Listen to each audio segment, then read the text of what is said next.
Hi, this is Yolanda Van Veen, and in this segment we're going to talk about how to collect and store herb seeds, or how to store herb seeds.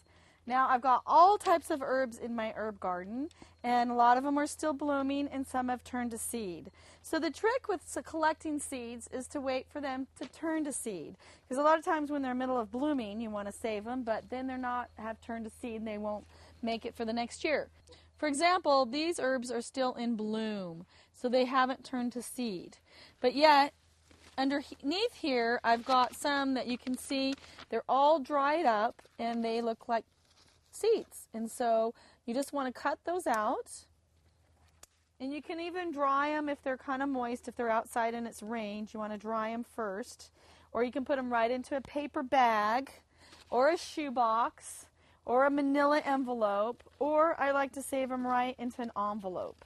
And so you can separate them from the plant and put all the seeds separated and cut it up, but I just like to leave them whole. And then the next spring, as soon as it's done freezing and the nights are warming up a little bit, turn around and plant them back out. And then you can start new areas, or you can put them in containers, but it's really easy to collect herb seeds.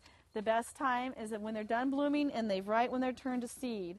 If you wait too long and they get really wet and they get really mushy, then a lot of times you've lost the seeds as well. But that's how nature intended it to work. The seeds drop and they start new plants for the next year. It's really as easy as that.